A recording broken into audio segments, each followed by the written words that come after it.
the impeachment of the president, that bit was deliberately omitted. The Supreme Court's jurisdiction is now strictly redefined under Article 163, Sub-Article 3. This leads us to the firm conclusion that the people of Kenya did not intend to grant such jurisdiction to the Supreme Court. Had that been the intention, the Constitution would have expressly conferred this authority in its final form. The Supreme Court has itself acknowledged that its original jurisdiction as outlined in the Constitution is exhaustive. This implies that any attempt to expand its jurisdiction beyond what is expressly provided for would contradict the Constitution's intent. Again, we refer to the case of Machari and another versus Kenya Commercial Bank, in which the Supreme Court itself stated as such. Article 163 of the Constitution provides for the jurisdiction of the Supreme Court in exhaustive terms, though leaving room for Parliament to prescribe further appellate jurisdiction in terms of Article 163 3b2. which stipulates that the Supreme Court shall have appellate jurisdiction to hear and determine appeals from any other court or tribunal as prescribed by national legislation. The Supreme Court goes on to note that the Constitution also confers jurisdiction upon the Supreme Court to hear and determine an appeal from a judge who has been recommended for removal under Article 168(8). As far as we are aware, Parliament has yet to confer any further appellate jurisdiction upon the Supreme Court in terms of Article 163 3b Roman 2 above. Even with regard to the special jurisdiction previously conferred by Section 14 of the Supreme Court Act, which was repealed by Section 15 of Act number 26 of 2022, the Supreme Court was unequivocal in again affirming that this provision did not grant Parliament the authority to expand the court's jurisdiction beyond what is contemplated in the Constitution. The court expressed this position. Again, we go back to the case of Machari and another versus Kenya Commercial Bank and two others. It's important to read the text. The Supreme Court states as follows: what is the proper province of Article 163(9) of the Constitution? Does the article contemplate a situation where Parliament can confer further jurisdiction upon the Supreme Court? We hold that it doesn't. The act contemplated by Article 163(9) is operational in nature. Such an act was intended to augment the rules made by the Supreme Court for the purpose of regulating the exercise of its jurisdiction. It is an act that must confine itself to the administrative aspects of the court. It is a law that addresses the manner in which the Supreme Court exercises its jurisdiction as conferred by the Constitution or any other legislation. And they go on to summarize, such an act was never intended to create and confer jurisdiction upon the Supreme Court beyond the limits set by the Constitution.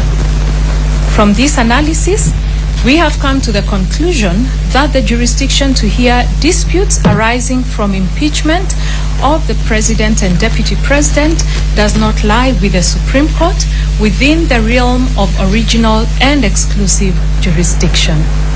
Instead, such jurisdiction may be exercisable within the Supreme Court's appellate jurisdiction.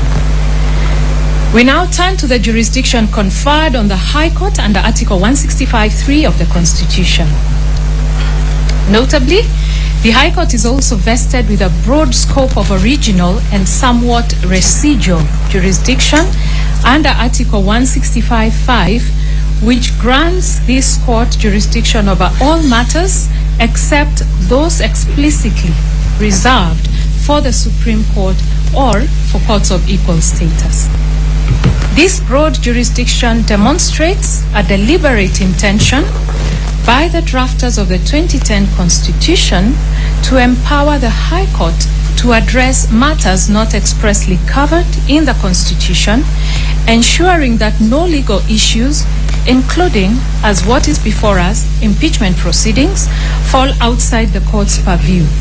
By vesting the High Court with such extensive authority, the Constitution also guarantees that gaps in constitutional coverage are filled, allowing the court to adjudicate on significant issues that may arise within the evolving landscape of governance.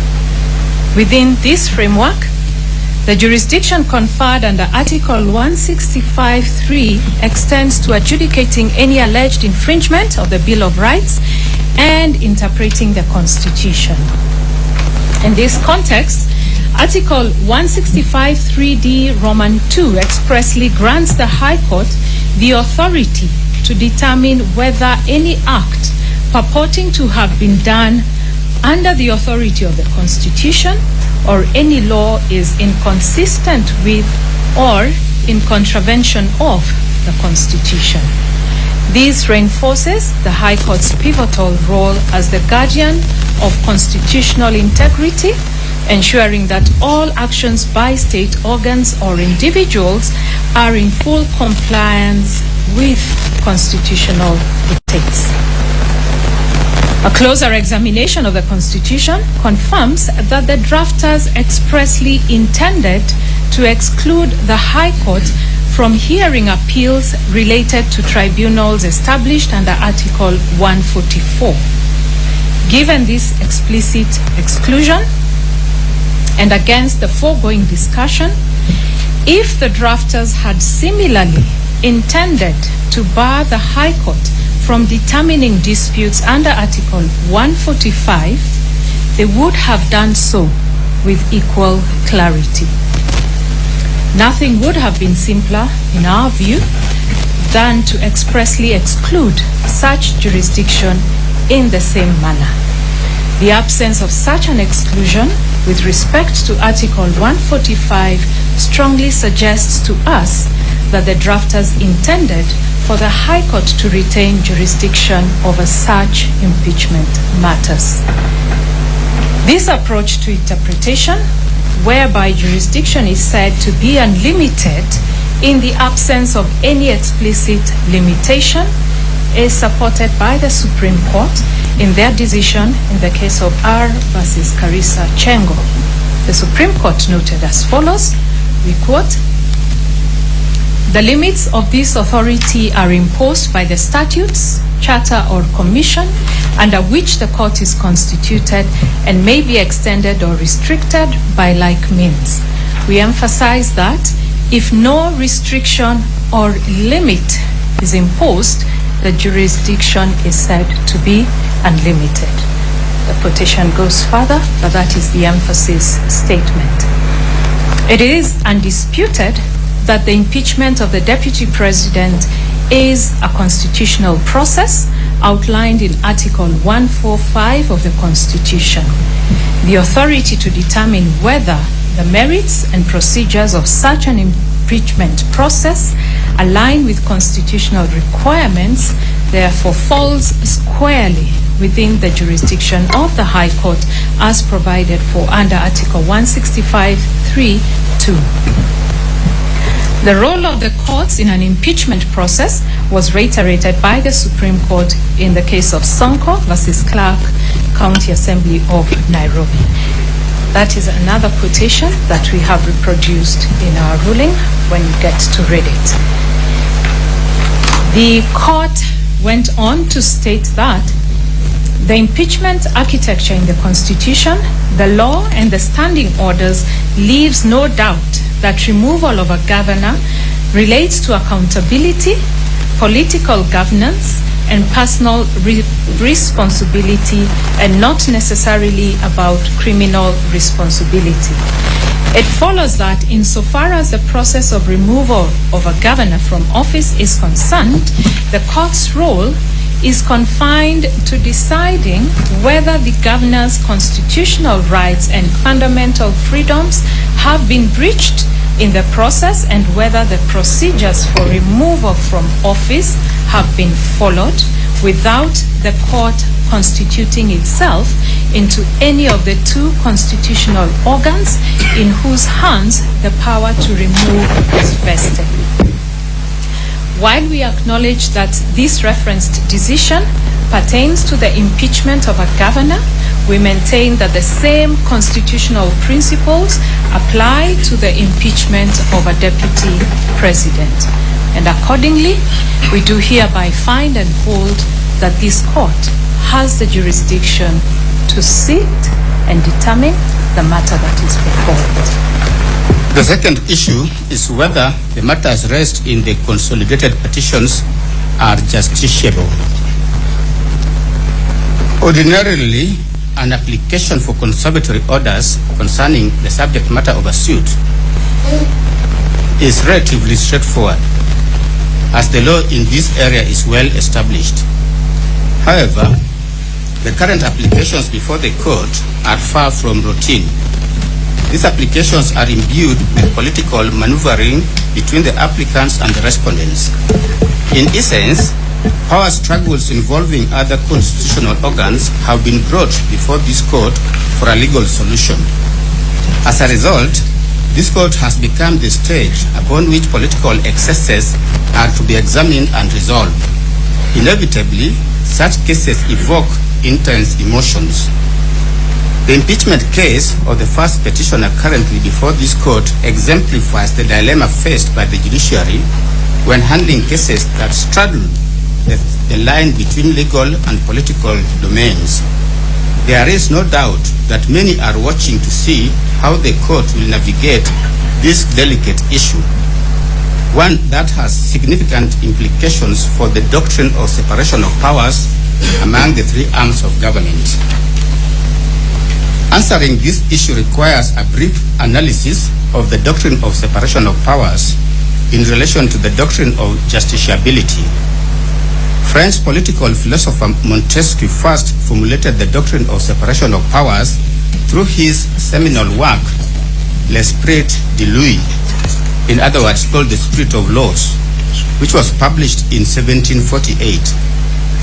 Montesquieu argued that such separation limits the possibility of arbitrary excesses by the government, since the sanction of all three branches is required for the making, executing, and administering of laws.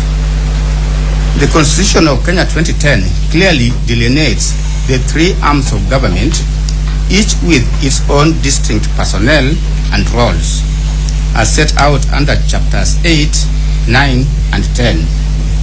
Chapter 8 establishes the legislature and details its composition, functions, and powers as the law-making body of the government. Chapter 9 outlines the structure, the functions of the executive, whose primary role is implementing and enforcing laws and policies. Chapter 10 focuses on the judiciary. It defines the structure of the courts and lays out the judiciary's mandate as the arbiter of disputes and the guardian of the Constitution, tasked with interpreting and applying the law impartially. While the provisions regarding judicial power under Chapter 10 of the Constitution are clearly defined, the political question doctrine, also referred to as the non-justiciability doctrine, highlights the limitations on the judiciary's role in adjudicating matters that fall within the purview of other branches of government. This doctrine essentially asserts that certain issues are not suitable for judicial determination because they are better addressed by the legislative or executive branches, which have the constitutional mandate and expertise to handle them.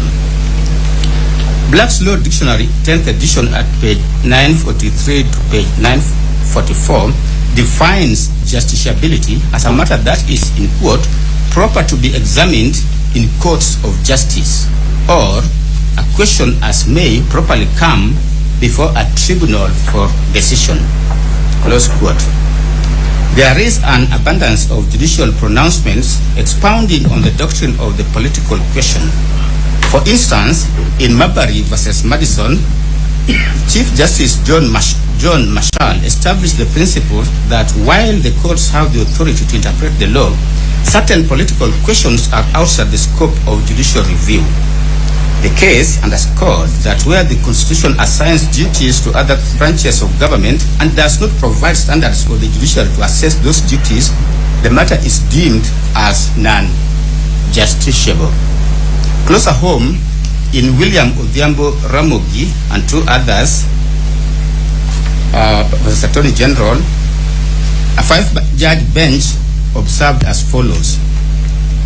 The justiciability doctrine is rooted in both constitutional and prudential considerations and evinces respect for the separation of powers, including a properly limited role of the courts in a democratic society.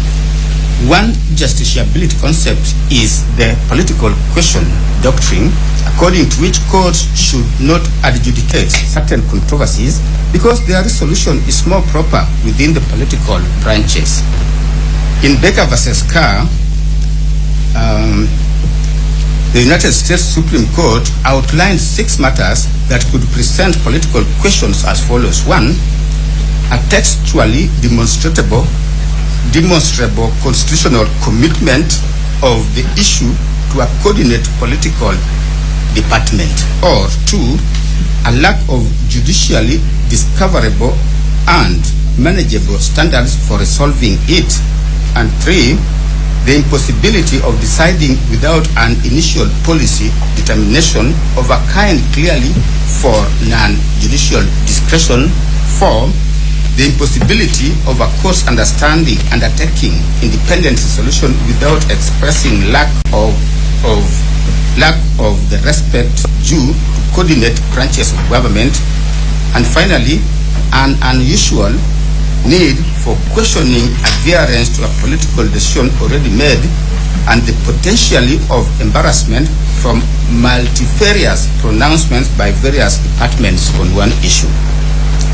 Additionally, the Court of Appeal in Kenya Airports Authority versus Mitubel had this to say: with this in mind, the role of the legislature is to make laws and policy, and that of the executive is to implement those laws and policies. The role of the judiciary is to interpret the policies and laws as enacted and approved by the legislature and the executive. Generally, courts have no role to play in policy formulations. Formulation of government policy is a function best suited for the executive and legislature, close quote.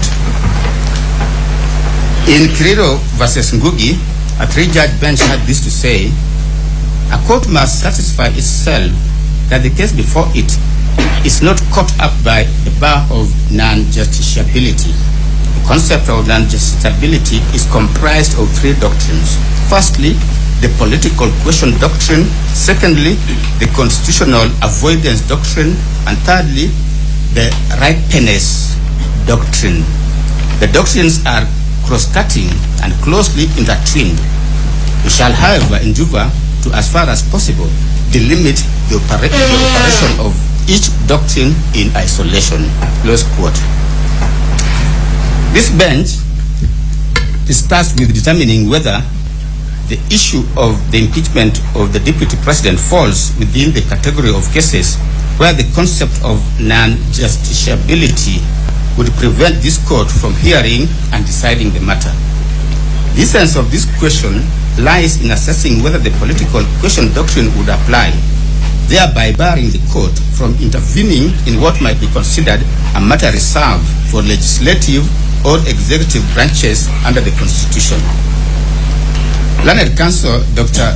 Thiankolu relied on the U.S. decision in Nixon versus United States to argue the case that the dispute before the court is a political question and hence non-justiciable. We have given due consideration to this decision, noting that it pertained to a dispute involving the impeachment of a Chief Justice of a federal district court in the United States. In resolving the matter, the district court held that it lacked jurisdiction to hear an appeal from the Senate regarding the impeachment of the Chief Judge, deeming the claim non-justiciable. In determining whether a dispute is non-justiciable, the court held that the test depends on whether, in quote, there is a textually demonstrable constitutional commitment of the issue to a coordinate political department or a lack of judicially discoverable and manageable standards for resolving it. The question to ask in simple terms is whether the 2010 Constitution specifically assigns the sole responsibility for resolving disputes arising from the impeachment of the Deputy President, as in our case, to another branch of government. Additionally, are there clear legal rules or standards that a court can apply to reach a fair and just decision on such matters? Within the context of the American system, and as articulated by the court, the learned judges answered the first question in the affirmative. They held that Article 1, Section 3, Clause 6 of the U.S. Constitution demonstrates a clear textual commitment of the impeachment process to the Senate. For clarity, this clause, known as the Impeachment Trial Clause, states in quote, "The Senate shall have the sole power to try all impeachments," close quote. We previously referenced the pre-2010 Constitution drafts that were brought to our attention by Dr. Tiankolu.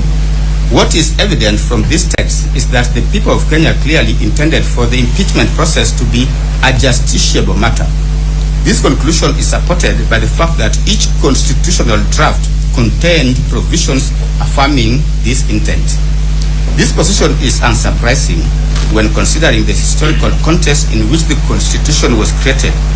The people of Kenya sought to move beyond a past where the judiciary was often marginalized or bypassed in efforts to check governmental excesses. Instead, they envisioned a new constitutional order in which all branches of government would be held accountable and subject to comprehensive constitutional oversight. This aspiration was central to establishing a balanced system that ensured no arm of government operated beyond scrutiny. We are therefore not convinced against a holistic reading of our Constitution that there was any intention to deliberately place the impeachment power on the legislature with no judicial involvement. To hold otherwise would be to create an absurdity whereby the dictates of the Constitution under Articles 23, 160, and 165, 3D2 would be defeated. In our view, this decision is further distinguishable by the fact that the appointment of judges in the United States and Kenya differs significantly due to unique political structures and systems of government. Judicial appointments in the U.S. are more overtly political, with the President and Senate playing direct roles. In contrast, Kenya's system emphasizes judicial oversight through the Judicial Service Commission, which is designed to limit political influence and promote greater judicial independence. Going back to the question that we posed previously, it is clear that unlike the U.S. position, there is no textually demonstrable constitutional commitment of the issue of impeachment solely to any political department or institution.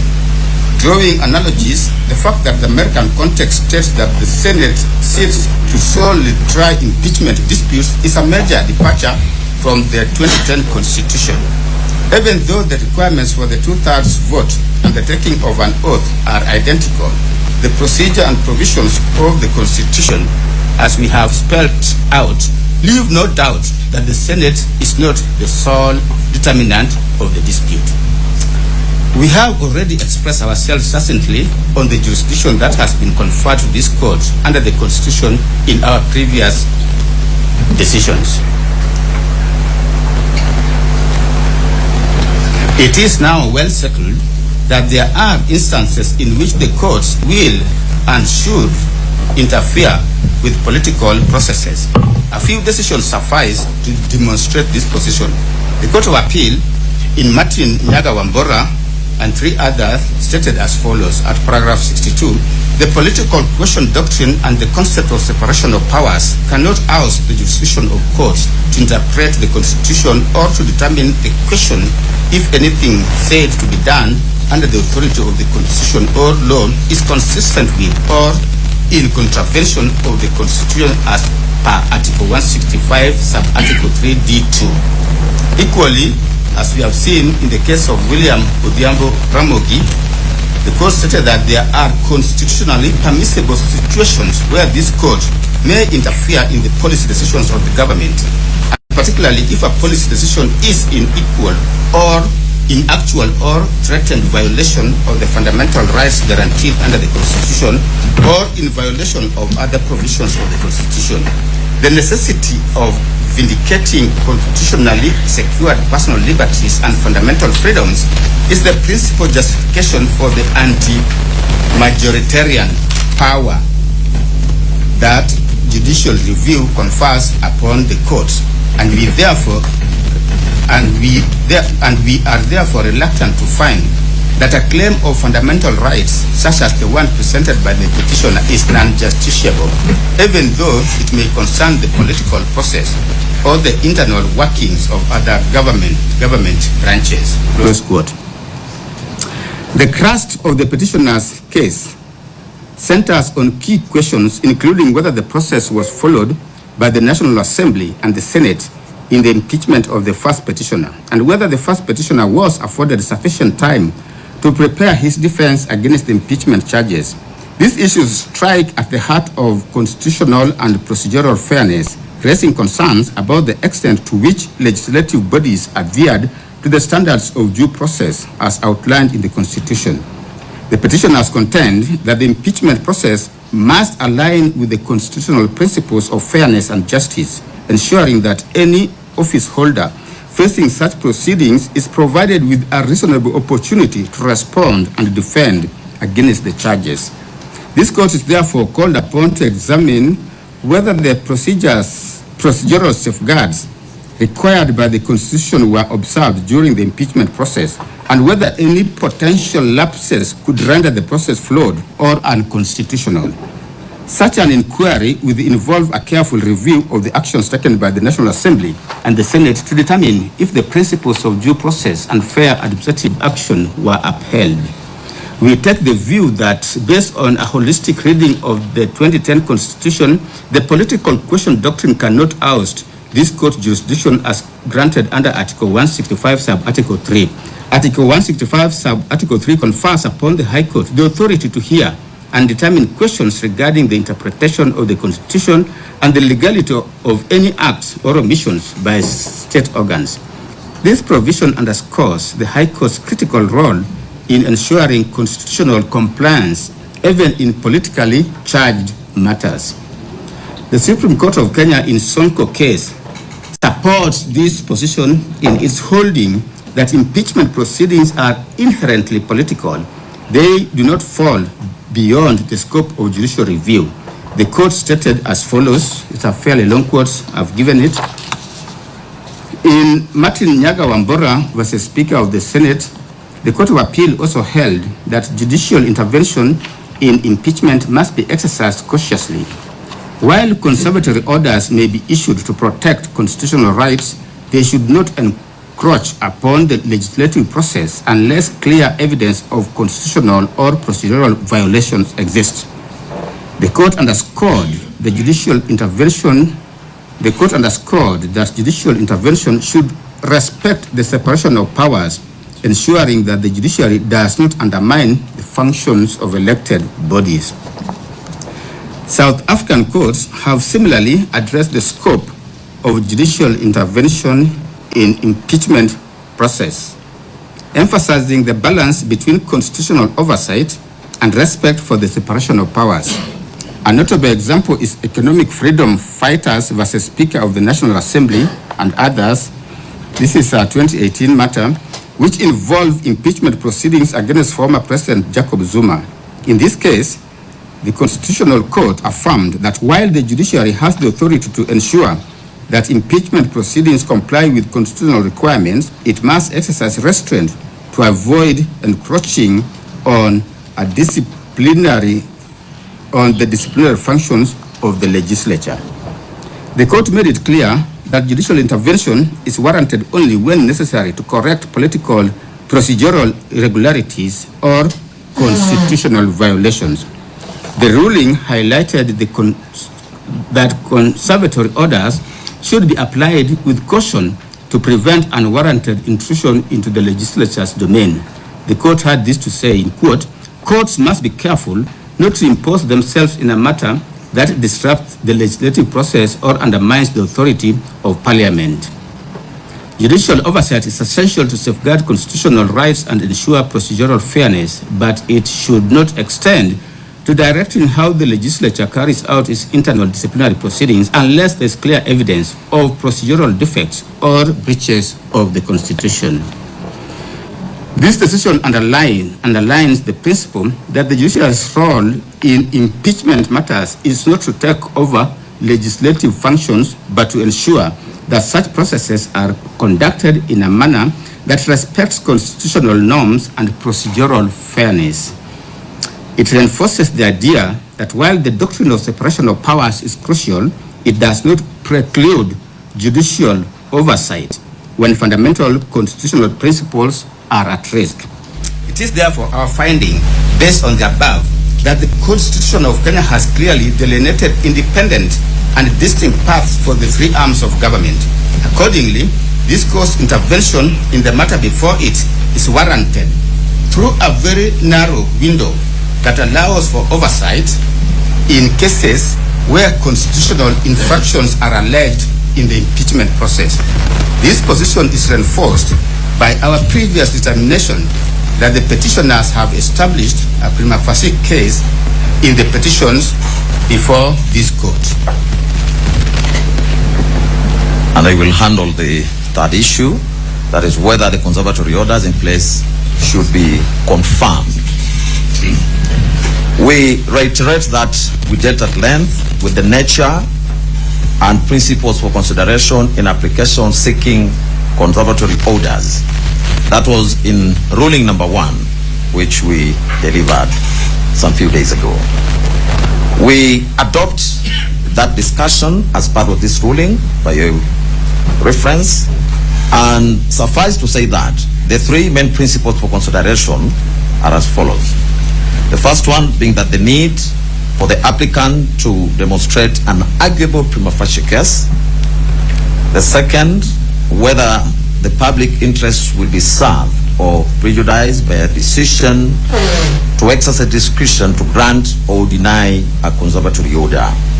And the third is that whether, if an interim conservatory order is not granted, the petition or its substratum will be rendered nugatory. We will consider the said principles as they play out in this matter. On whether prima facie case has been demonstrated, this is a discussion which featured in ruling number 1, where we dealt with the definition and the nature of a prima facie case. We held that such is a case which, and I quote, on the material presented to court, a tribunal properly directing itself will conclude that there exists a right which has apparently been infringed by the opposite party as to call for an explanation or rebuttal from the other, end of quote. See the case of Rao versus First American Bank of Kenya Limited and 2 others. In the said ruling number 1, we went further and say, I quote, in sum, therefore, in determining whether a matter discloses a prima facie case, a court must look at the case as a whole. It must weigh, albeit preliminarily, the pleadings, the factual basis, the respective parties' positions, the remedies sought, and the law.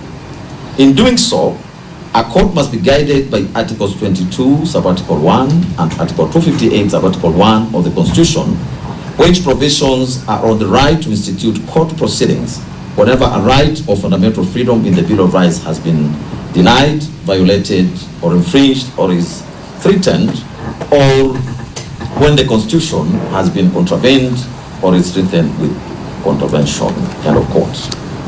Upon being satisfied, this court, in the said ruling number 1, rendered itself as follows. I quote again.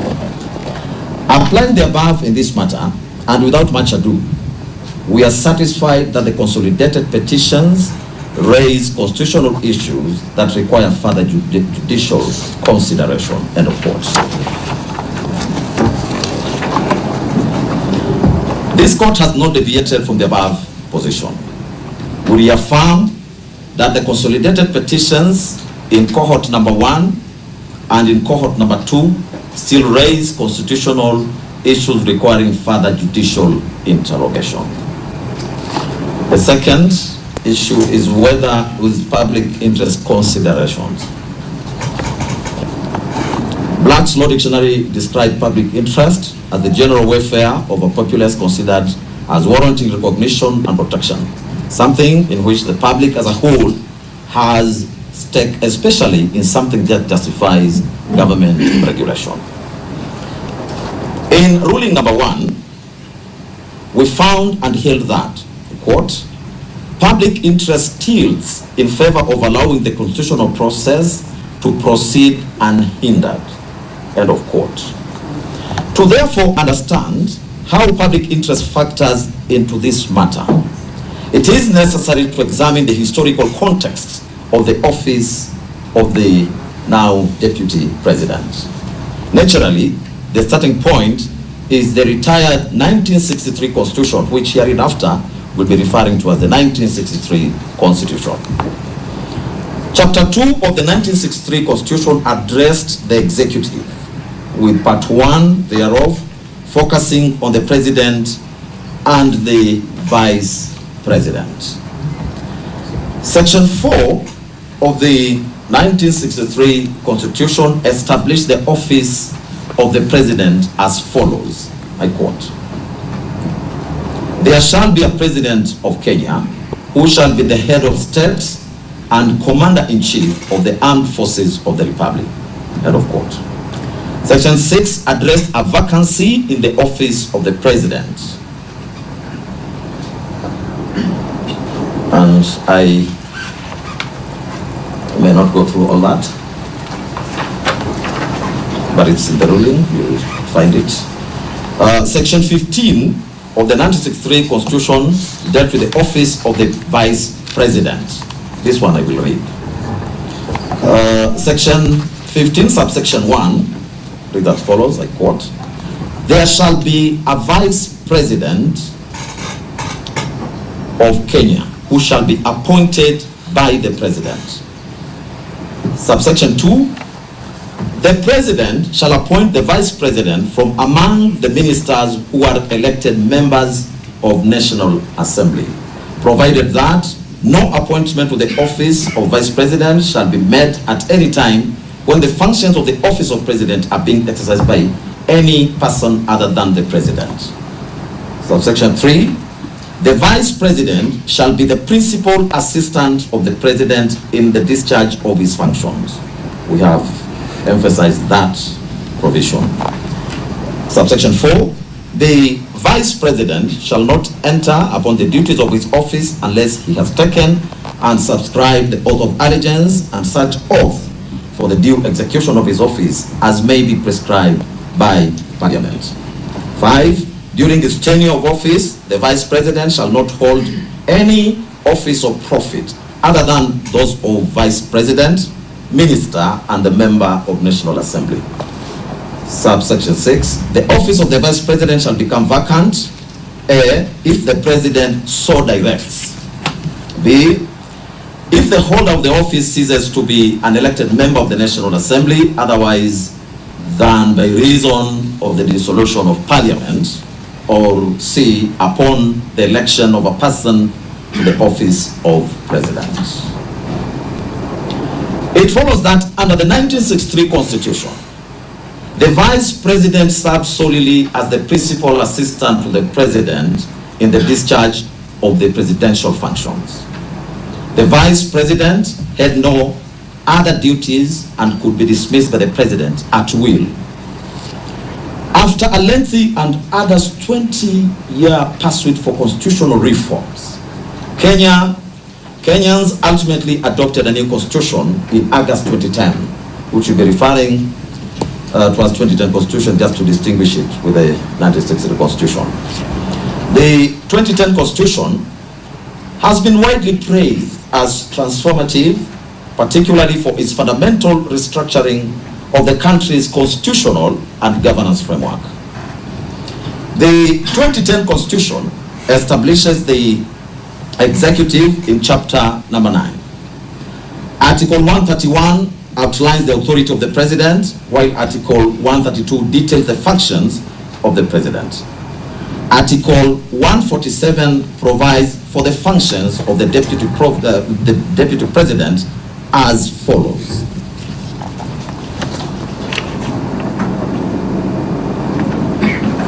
The deputy president shall be the principal assistant of the president and shall deputize for the president in the execution of the president's functions. 2. The deputy president shall perform the functions conferred by this constitution. We emphasize that. The deputy president shall perform the functions conferred by this constitution and any other functions of the president as the president may assign. Subject to Article 134, which deals with temporary incumbency, when the president is absent or is temporarily incapacitated, and during any other period that the president decides, the deputy president shall act as the president. And Sub-Article 4 says that the deputy president shall not hold any other state or public office. It is therefore beyond any peradventure that the role of the president's principal assistant changed significantly in the 2010 Constitution compared to the position of the vice president under the 1963 Constitution. Some of the notable changes include: 1, whereas the vice president was solely the principal assistant of the president, the deputy president is both the principal assistant of the president and also deputizes the president in execution of the president's functions. 2, the deputy president performs specific functions conferred by the Constitution. 3, the deputy president may perform any other functions of the president as the president may assign. 4, unlike the vice president who was appointed by the president from among cabinet ministers who are elected members of the National Assembly, the deputy president under the 2010 Constitution is elected together with the president and holds no other public office. The above changes were not without reason.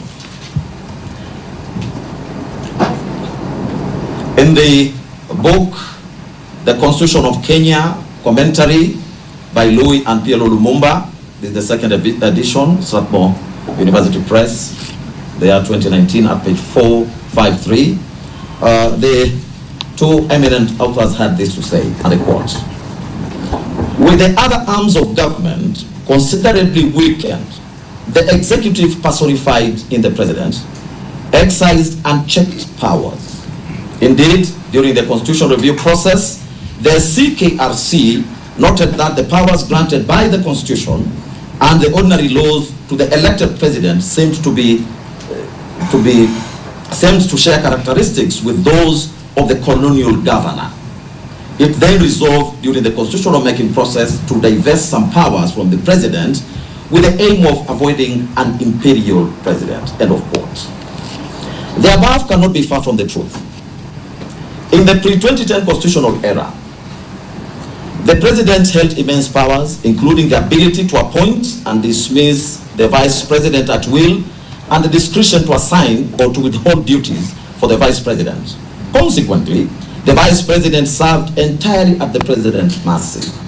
That was the framework that the 2010 Constitution sought to transform. Under the 2010 Constitution, the office of the deputy president has been fundamentally redefined. It is now safeguarded from arbitrary and capricious actions by the president. Article 172 grants the deputy president specific constitutional functions in addition to any duties the president may assign. This provision was intended to address the previous situation in which a president could, for any reason, choose not to assign any duties to the deputy president, effectively sidelining them. Thanks to the 2010 Constitution, even if the president does not assign any additional duties, the deputy president still has specific constitutionally mandated functions to perform. In this way, the deputy president is no longer at the mercy and the discretion of the president. Under the current constitutional framework, when the office of the deputy president becomes vacant, two outcomes flow. First, any functions that were assigned to the deputy president by the president automatically reverts to the president. Second, the functions expressly conferred upon the deputy president by the Constitution do not revert to the president and cannot be performed by anyone else. This is a departure from the 1963 Constitution, under which the president could appoint a minister to act as vice president in the vice president's absence. The 2010 Constitution includes no such provision. Therefore, if the office of the deputy president is vacant, the specific constitutional functions assigned to that office remain unfulfilled. For clarity, not even the Speaker of the National Assembly may discharge the functions vested in the deputy president under Articles 147, Sub-Article 2 of the Constitution. In light of the above, we are convinced and hereby find that the current constitutional framework does not envision any scenario in which the office of the deputy president will remain vacant, except during the brief period required to fill such a vacancy. Another equally important provision that adds credence to the above position, that the office of the deputy president cannot be left vacant, is Article 146(3) of the 2010 Constitution. However, before we interrogate this provision, suffice to note that Article 150, Sub-Article 2 of the Constitution, which is on the removal of the deputy president, has it that the provisions of Articles 144 and 145 relating to the removal of the president shall apply with the necessary modifications to the removal of the deputy president.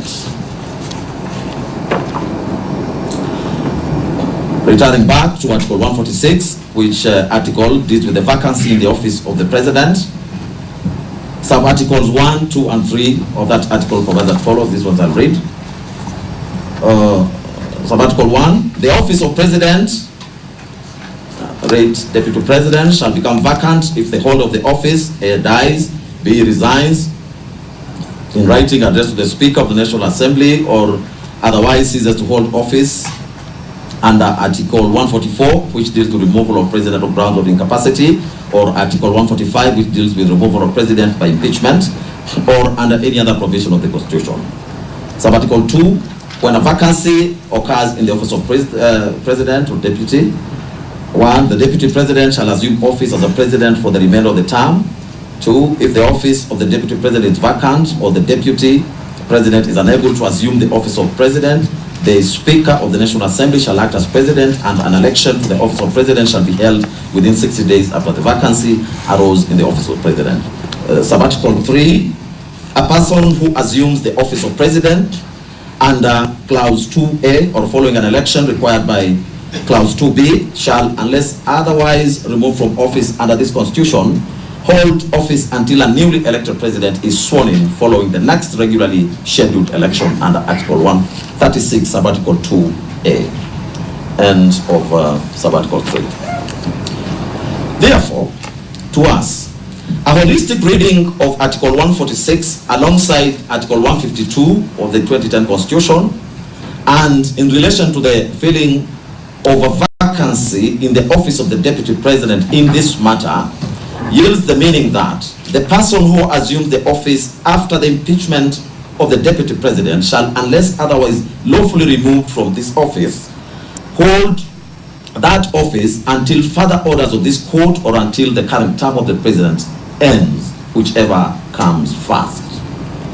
The foregoing demonstrates that the structure of the Constitution, which reflects the popular will of Kenyan citizens, envisions a scenario in which the office of the deputy president will always be filled except during the brief period of required to fill the vacancy as already stated above. Based on the foregoing, we now turn to the nature of the conservatory orders in this matter. It is widely accepted that the purpose of conservatory orders is to preserve the status quo pending further orders of this court. The Supreme Court in Gachagua, Peter Munya, and Dixon Mwenda Idinja and two others say as much. In this case, maintaining the status quo would mean, one, that the first petitioner remains impeached under Article 145, sub-Article 7, which affirms the finality of the impeachment process with the following provision, I quote, "If at least 2/3 of all members of Senate vote to uphold an impeachment charge, the Deputy President shall cease to hold office." End of quote. Two, additionally, the prevailing status quo will mean that the Deputy President nominee, Professor Abraham Kindiki, does not assume office. With such an approach, while such an approach may seem fair, reasonable, and balanced, and one which this court will ordinarily be inclined to adopt, the unique nature of the Deputy President role under the 2010 Constitution suggests a different course. Allowing these orders to stand will leave the office of the Deputy President vacant. The problem, however, is that no other person is authorized to carry out the constitutional functions specifically assigned to the Deputy President under Article 147, sub-Article 2, once those assigned by the President revert to the President in the absence of an office holder. The result would be a de facto suspension of Article 147(2) of the Constitution, an outcome that no court should knowingly permit. For clarity, this court firmly holds that no court should issue orders that have the effect of suspending the operation of any provision of the Constitution, such an outcome is clearly not envisioned by the document itself. The Constitution was not handed to Kenyans on a silver platter. No, it was achieved through great struggle and sacrifice. Therefore, it is the duty of the court to uphold its provisions as intended by the framers and as demanded by the people of Kenya. Furthermore, Article 259 of the Constitution mandates that the document must be interpreted as always speaking. This means the Constitution is a living document designed to address contemporary challenges and to be applied consistently and continuously without interruption. Suspending any provision of the Constitution, even temporarily, would undermine this principle by creating gaps in its operation and disrupting the intended balance of governance. The Constitution is structured to ensure that all its provisions are effective and operative at all times. If any provision, such as Article 147, sub-Article 2, is rendered dormant by a judicial order, it risks setting a precedent where parts of the Constitution could be selectively switched off, effectively weakening the Constitution's authority and the protections it affords. Additionally, we are mindful that courts are guided by the principle of constitutional supremacy, which requires that all judicial decisions align with the Constitution's objective and upholds its integrity. Issuing an order that suspends a constitutional provision would directly contravene this principle, effectively placing judicial discretion above the supreme law of the land. This will be inconsistent with the spirit of judicial restraint and the court's role as a protector and not a modifier of the Constitution. For these reasons, we take the position that the Constitution must remain fully operational at all times, and no court order should have the effect of rendering any part of it inoperative or dormant. The court's responsibility is to interpret and apply the Constitution as a cohesive functional document that serves the people's enduring will and protects the structure of governance as established. Drawing from the above, we hereby find and hold that public interest in this matter favors giving way to the Constitution, which in any event is the will of the people. That is also the dictate under Article 3 of the Constitution, where every person has an obligation to respect, uphold, and defend the Constitution. We choose to abide by that calling. As such, public interest demands that the office of the Deputy President should not remain vacant. Whether the constitutional petitions will be rendered obligatory in the absence of any orders. As we stated in ruling number 1, because the consolidated petitions challenge the entire impeachment process, the fundamental issues at stake remain live, even though the parliamentary proceedings have been completed. Furthermore, as previously noted, should any of these petitions succeed, this court will have no shortage of effective remedies to address the situation. The next issue is whether the applicants will be prejudiced if the orders are not granted. Regarding whether the applicants will suffer any harm if the conservatory orders are not granted, we find that no individual can suffer loss or damage when the Constitution is permitted to operate as intended. Allowing the constitutional process to unfold does not in itself result in detriment, as it upholds the rule of law and respects the framework agreed upon the people. The applicants also urge the court to grant the conservatory orders, expressing concern that the respondents have a history of disobeying court orders, and that once the office of the Deputy President is filled, it will be impossible to remove the appointee, even if the petitions were successful. However, this court takes the view that it cannot operate under the assumption that its orders will be disregarded.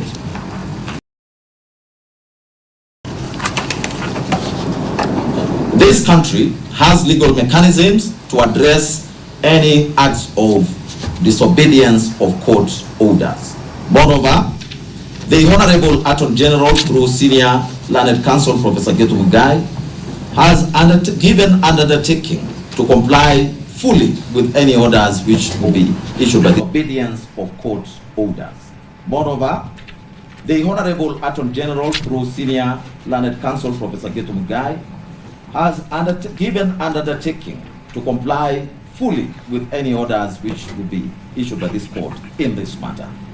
As such, we find that the applicants do not stand to suffer any prejudice in the event the conservatory orders are not granted. Disposition. As we conclude, we reiterate that this matter holds significant public interest and we remain committed to an expeditious examination of the petitions.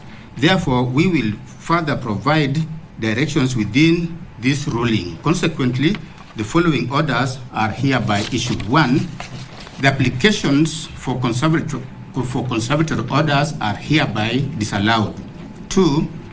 The conservatory orders issued on 18th of October 2024 in Keregoya High Court E015/2024 are hereby discharged and or set aside.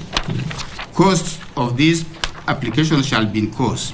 We grant leave for appeal, type proceedings and certified copies of this ruling to be availed to parties at cost or as it may be. We will mention this matter on 7th of November 2024 at 2 p.m. in the open court. This ruling shall forthwith be uploaded in the court tracking system. That is the ruling of the court.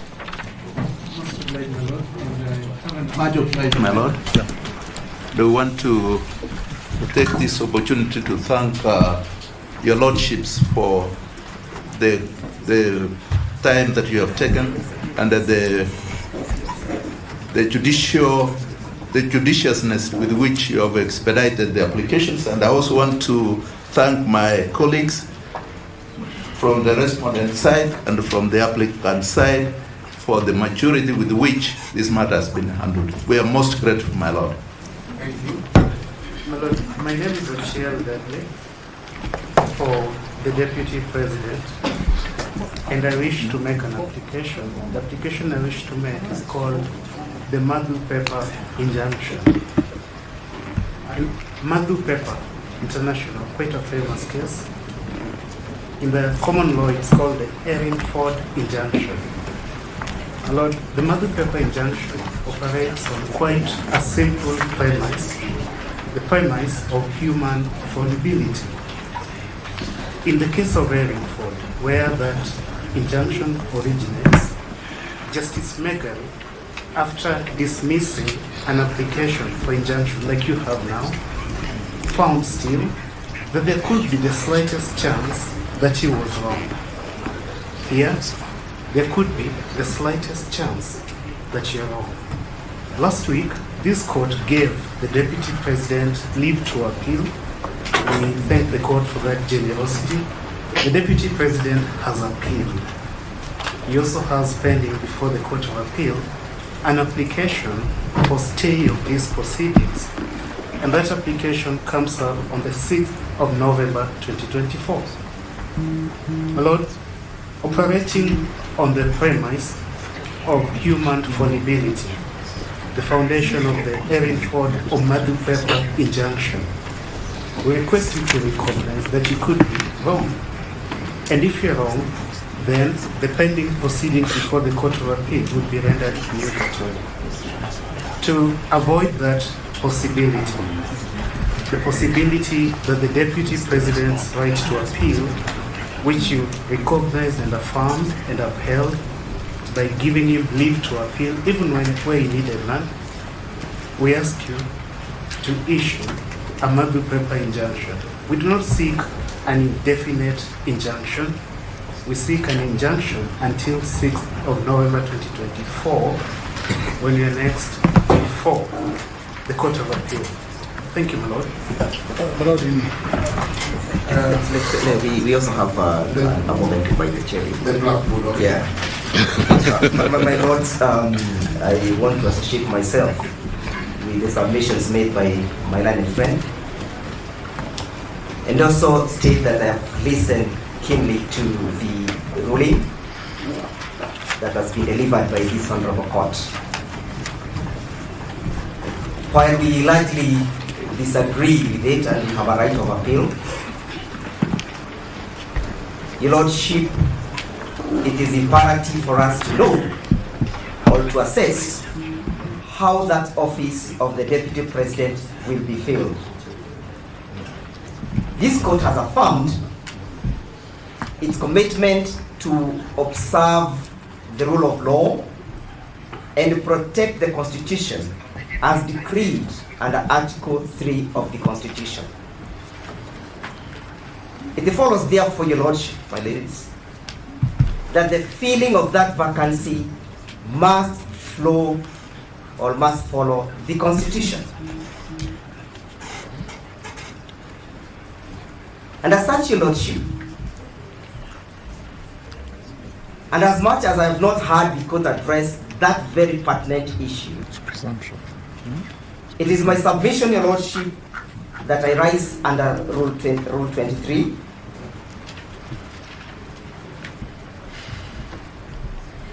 Beg your pardon. Rule 23 and Rule 24 of the Mutunga Rules. And I make an application, Your Lordship, that pending the determination of this application, done under Rule 24, that this Honorable Court does issue conservatory orders suspending the swearing in of Professor Kindiki on the following grounds. Your Lordship, Article 10 of this Constitution, of the Constitution, bids this Honorable Court to observe the rule of law. It further calls upon this Honorable Court to commit itself to ensure that there is good governance,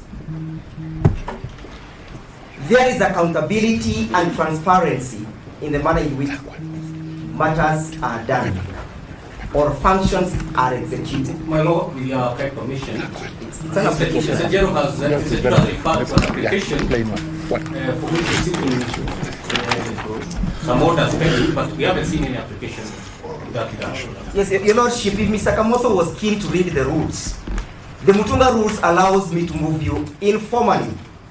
And subsequent to me making an application informally, the court is called upon to reduce the same into a formal application. And that, Your Lordship, I want to draw his attention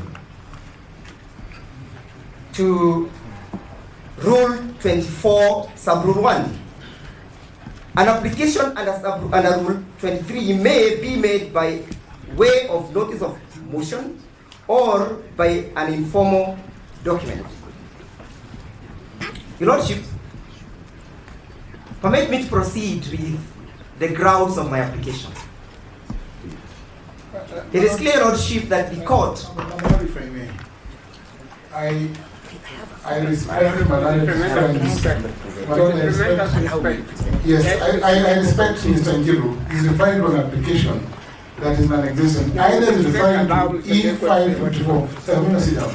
E554 of 2024, which is before the Court of Appeal, if you are referring to that application. But my Lord, if my friend is referring to the exercise of this court of a epistolary jurisdiction, then he should say so. But he cannot refer to the exercise of that jurisdiction, my Lord, when this court is functioned as officer. You have rendered yourself on the question of the application.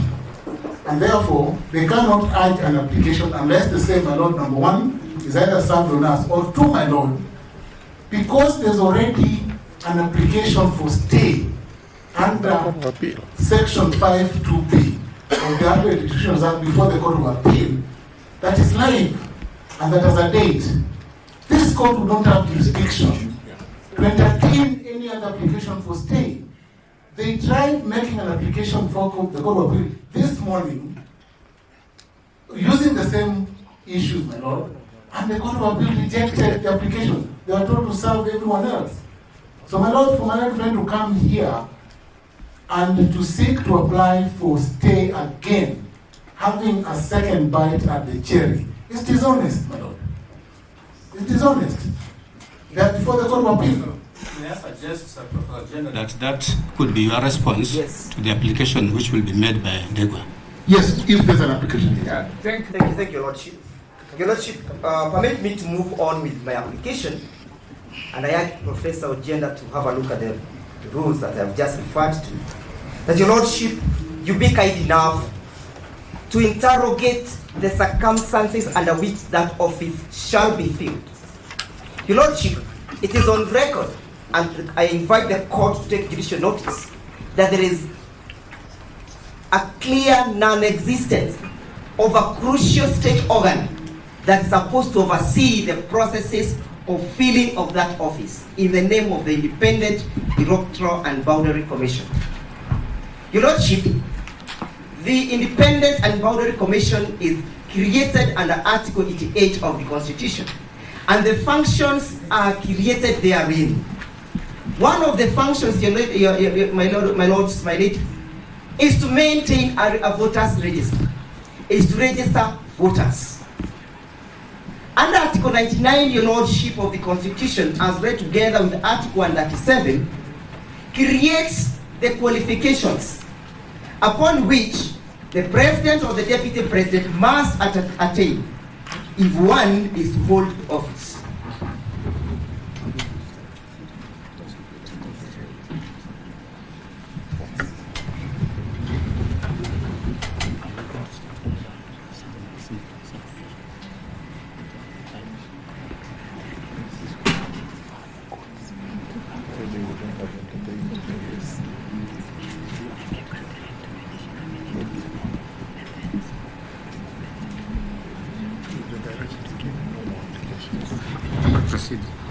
My ladies, my lord, it is clear that the functions created under Article 99 of the Constitution can only be executed and or implemented by the Independent Electoral and Boundary Commission.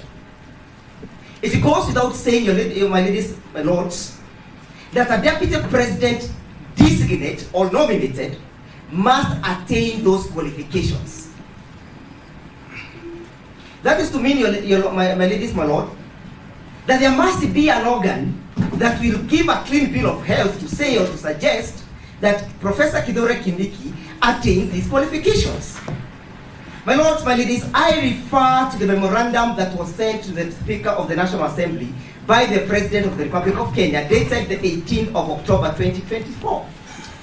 In that memorandum, Your Lordship, the President drew the attention of the Speaker to the clearance of the designated candidate by the IBC. And this is what the President had to say. Your Lordship, the President indicated that he has had confirmation that Professor Kithure Kindiki meets and attains the qualifications created under Article 99 as read together with Article 113 of the Constitution.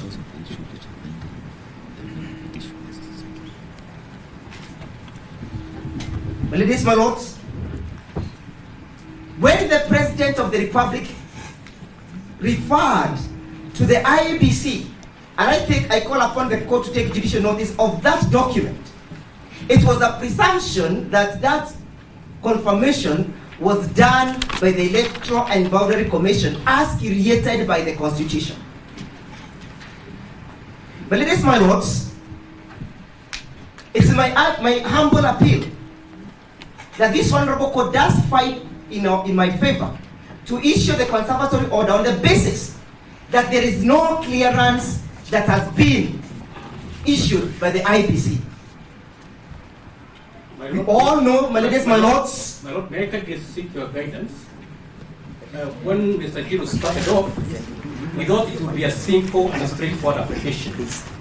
But now, seeing the trajectory it has taken, he has raised an avalanche of issues for which we would require them reduced in a particular format so that we can seek instructions from our client. So we're seeking that we get a formal thing that will enable us to seek instructions. Remind me your name. Dr. Kamodo for the 10th respondent. Your Lordship, I am making an application on the basis of the law. Your Lordship, if it is not crucial for us to have an IBC to confirm whether Professor Kithure Kindiki is a registered voter, that will mean, Your Lordship, that a person can go to Mathare Hospital and designate a person to become a deputy president. The qualifications created by the Constitution have a mechanism of being established, Your Lordship. And the process of establishing those qualifications, Your Lordship, is set down and out in law. Your Lordship. Mr. Njiro, my understanding, when you first asked for this conservative order under Madu paper, yes, sir. It was... That is his application. Yeah. I have on a different application. I moved under section. Because my understanding is that if you want the court to give conservatory orders immediately after rendering a ruling or a judgment, that application can be verbal but also very short, because the court is already aware, has already expressed itself. That's correct. So that kind of application cannot be the beginning of another big application. I am well guided. So I think for the purposes of the discretion of the bench, for the purposes of the discretion of the bench, yes, I think Mr. Ochieng's application is what we should be considered. Your application evidently requires to be formal. Your Lordship, I am well guided by the court, but the court also needs to perhaps appreciate the import of Rule 24. That due to the vulnerability of the rights and the vulnerability of the infringement and violation of the Constitution, I can appear before you. Rights cannot be vulnerable. Individuals are. May I have my time and then have your response, Professor? Your Lordship, this application is premised again on Article 3. The call upon every person to protect the Constitution. And as I pen off, it is all clear to us that nobody can deny, not this court, not myself, nobody can bury his head under the sand, that there is no IBC. if Kithure Kindiki is to be sworn in tomorrow, what will be the import of swearing in a person who has not been verified and approved by the organ that is supposed to do so? Finally, Your Lordship, can this court fold its hands and watch and midwife and babysit a violation of the Constitution? What is the role of the court when it comes to the issue of Article 3 of the Constitution and the question of the sovereignty of the people? Your Lordship, I beg that you hear us. I beg that you grant the Conservatory order staying the swearing in of Professor Kithure Kindiki on the basis that he has not qualified to hold that office. Secondly, on the basis that his purported qualification has not been verified by the body that is mandated to do so. In the absence of that, Your Lordship, you will be inviting us to say that even an insane person can become deputy president, a bankrupt person can become deputy president. I rest my case. Lord, let me respond to... So that Professor Ojenda and every other counsel who is seated, please sit down. We have two applications, and this is not going to be a start of another court process. It's not going to be a start of another court process. The applications which have been made are discretional. So I'll only allow one response, and then we'll render a ruling. Only one response. Yep, my Lord, if I may respond, my Lord.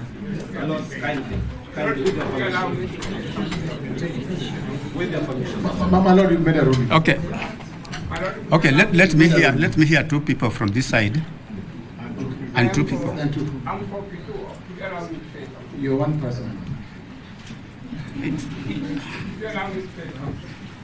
Dr. Kamindwa, please say what you want to say and be mindful of time, please. Yeah, I want to take my time. Justice Eric Obola, Justice Andrew Burema, and this Justice Frida Gandhi. I've listened to what you're saying very carefully. And from my point of view, one of the interested in developing the goodness of the country. You have done so. You have developed. But there is one thing I would like to point out to you very first.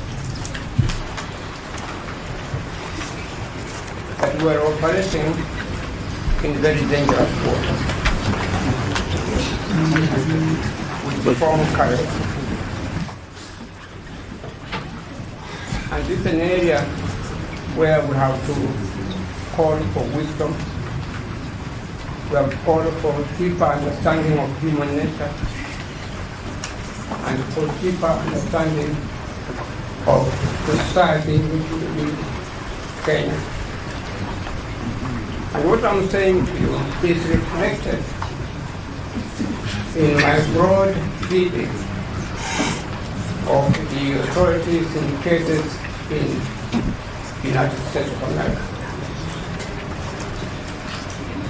If I may say so with respect, perhaps more than anything else, when I was engaged to get involved in this case, I ordered for a book from India straight about the electoral report on impeachment.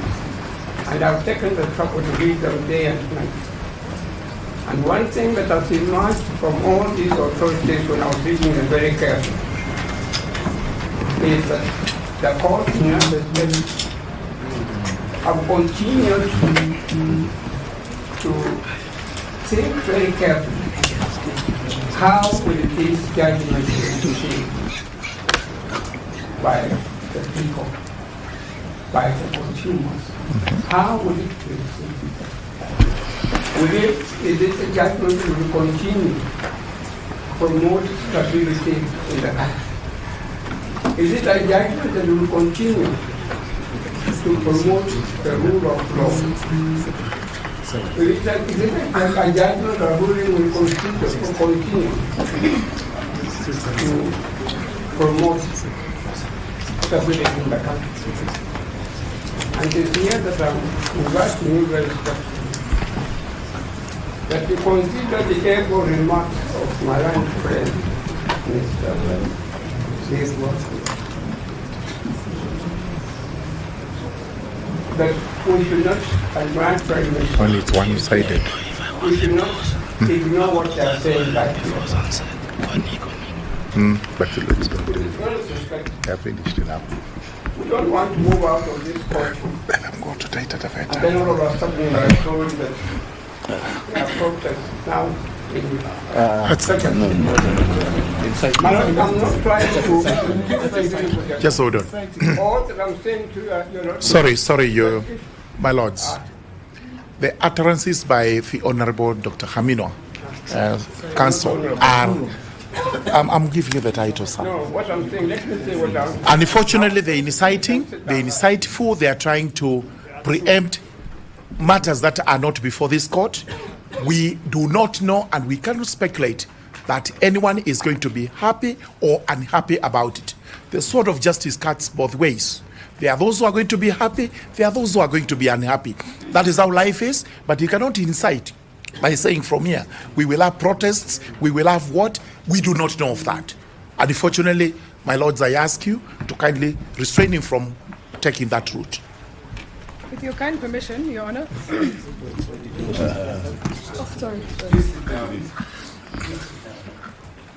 We want you to know that we have rendered ourselves in this matter.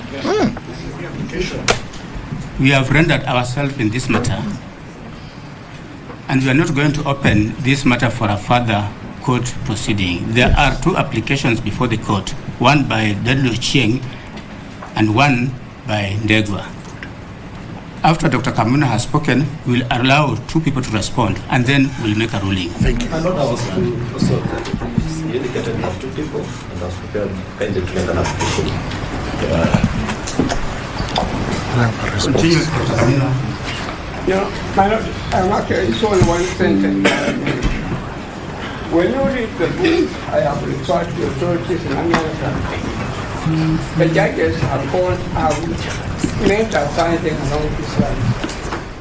Yes, this is a big of so and so is guilty. But we shall not go ahead with that. We shall be held. So that's all I'm saying to you. You have come up with a very family society, a ruling full of students, and particularly my Lord Gachagua has come up with something which I had not thought of very much at all. But all I'm saying to you that you agree, but you still have the discretion to say that look, these are our findings, but still we are going ahead to deal with conservative orders for so many days or so many weeks. So you still have that discretion for the sake of the country. Thank you. My Lord, may I kindly, my name is Sam Meberi. I appear for the 9th petitioner in the second cohort. My Lord, I stand to make an application for stay of the orders that have been issued this afternoon relating to the application that was before you, and having keenly listened and internalized the import of that ruling or order, Lord, we wish to move the court, much as we have that opportunity by way of the orders that were given, that we were given right to appeal, that pending the appeal, pending the lodging of the appeal, my Lord and my lady, you allow us that opportunity of stay so that we can ventilate our issues before the appellate court. My Lord, what informs this application is that there is an apparent risk by the fill-up of the position of the Deputy President, and in our petition we had named the Professor Kindiki as a party in the petition that we had filed for the 9th petitioners. So that, my Lord, having analyzed and internalized that, We feel that the petition, in the fullness of time, when the court is going to process it, we will be dealing with an issue that perhaps will compromise the rights of the ninth petitioner who has moved the court. And my lord, the other issue is that there is a period within which the respondents, if they have to move, they have to fill up that position of the deputy president. So that, my lord, there is no any prejudice that will be occasioned to the second respondent if the orders of stay gets issued, because by close of business today, my lord, we are going to lodge the notice, and that notice by itself acts as an appeal, and in the fullness of time, we shall be processing the application before the appellate court for appropriate orders to issue. My lord, I therefore associate myself with my colleagues on the application for stay so that we don't have the proceedings before you in the fullness of time when we come to canvass the petition to be rendered nugatory or academic. My lord, you have the discretion, and we ask and beseech you to exercise that discretion in the favor of the ninth petition. Thank you, my lord. My lord, I would like to make an application under Article 1.1 directly. And my lady. My lords and my lady, we are thankful for your ruling today and the lengthy explanations and court case that has gone into it. Unfortunately, my lords and my lady, it seems that some people are being favored over us, and in this matter, it is the state or advocates. We are here acting in person, and we are entitled to the same equal protection of the law. We are here trying to defend the Constitution and our constitutional rights. I am being discriminated against as a woman, as a person with disabilities, and as a youth, my lords and my lady.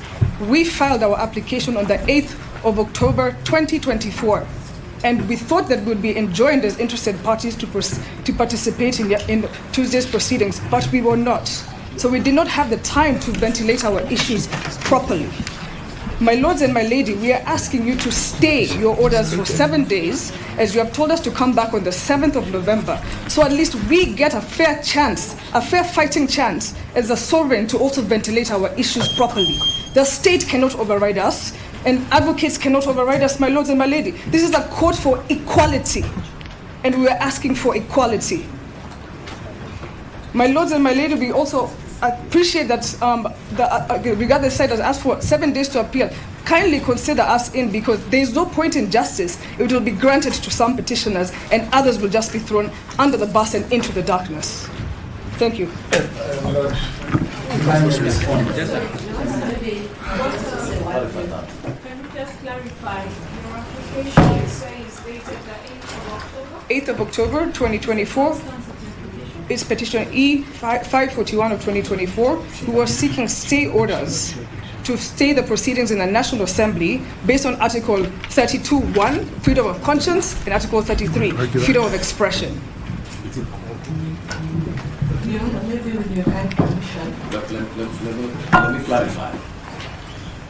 Is that the matter in which you are going with Dr. Bosso? Yes, my lord. Yes. Now, if you have been following the directions of this court, Kindiki, we have been issuing various orders on consolidation. And I can assure you, I did that. And you and Dr. Bosso are petitioners in one of the cohorts. I think it's cohort number 1. Yes, it's cohort number 1. You are petitioners in cohort number 1. And we directed everybody to get into the CTS system, and whoever has a problem to get in touch with the deputy registrar. So it is not right, Ms. Wanjiru, to claim that you have not been enjoined in this proceeding. You have been enjoined. You are a party, and that is why we allow Dr. Bosso to even yourself. Yeah, so you are a party. You are a party. That one I can assure you. My lords, we were not entitled to the right of enjoining that. and we had points that we wanted to defend against the respondent side. So we're just finding it very difficult that due process is not being followed in our instance, as we applied even before both parties on the 8th of October 2024. They came to court on the 18th, 10 days after us, and they have still been granted audience before us, and we were told we're going to be in cohort 1, and then cohort 1, this application has already overtaken cohort 1. We're now being told to come next week after the swearing in would have been gone through and after numerous rights would have been violated that we have raised. I think, Ms. Wanjiru, what you just need to do is just get into the CTS, get all the directions. There's every direction. There's a reason why we came up with cohort 1 application petitions and cohort 2 applications. Yes, my lord. So I think we may not wish to respond on whether you are discriminated or not, but we're so sure you are not discriminated because there are proper directions in respect of every cohort and every matter before us. Kindly take time to go through the CTS. My lord, I offer to assist her. Thank you. This court had made directions on this issue. Yeah. We said there are only 2 applications before this court right now, and those are 2 applications which will be responded to. We have applications, we are finished with this side. You have not spoken on behalf of the second petitioner. My lord, that would like an opportunity to respond to both applications that are being brought today. Maybe I can say one thing, just on behalf of the second petitioner. My name is Kimoto Justiciability, Makazi. Yes, there's Kimoto in company.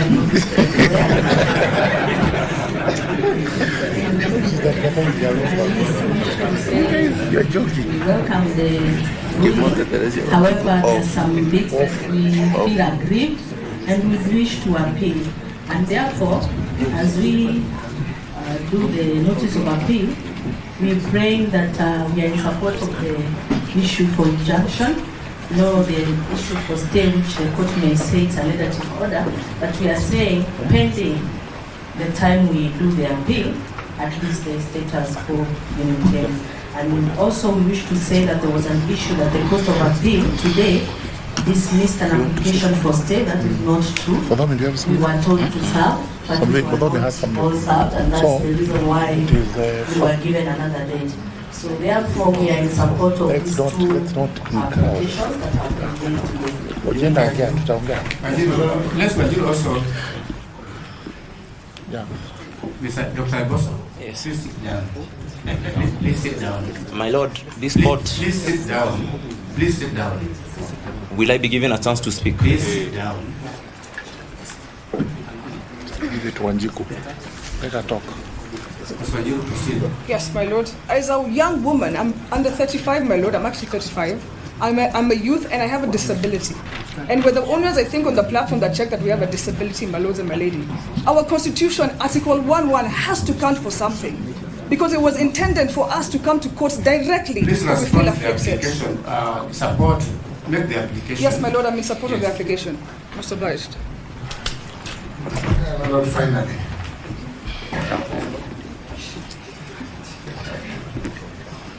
My lord, in response to the 2 applications.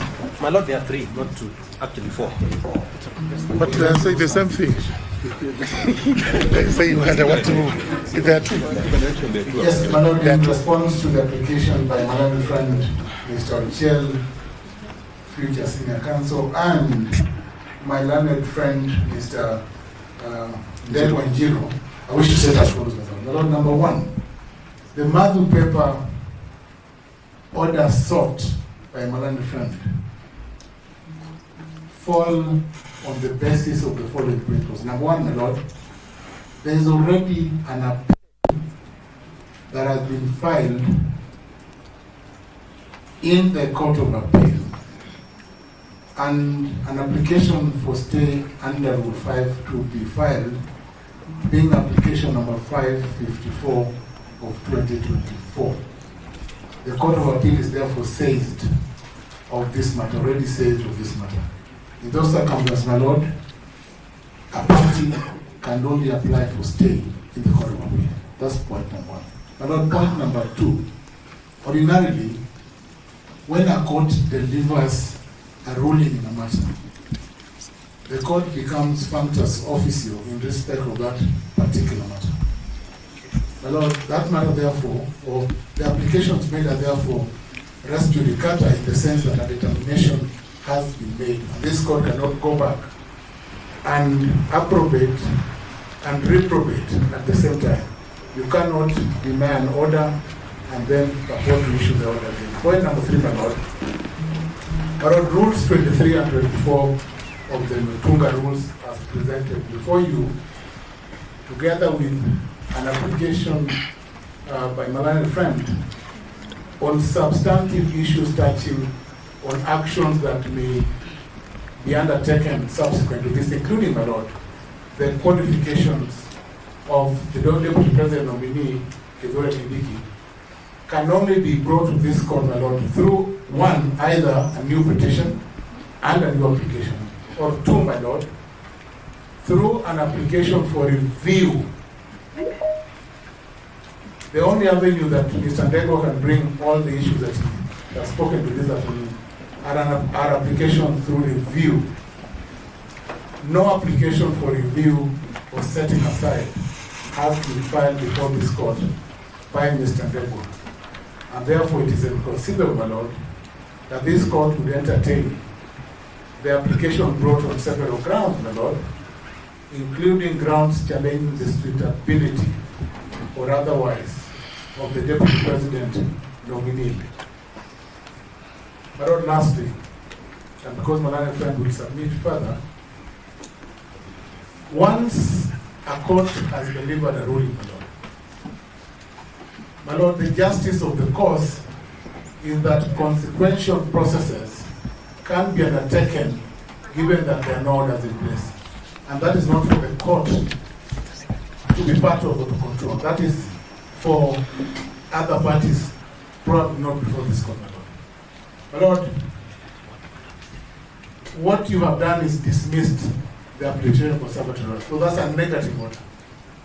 If the court cannot be invited to review or to stay a negative order that has dismissed an application.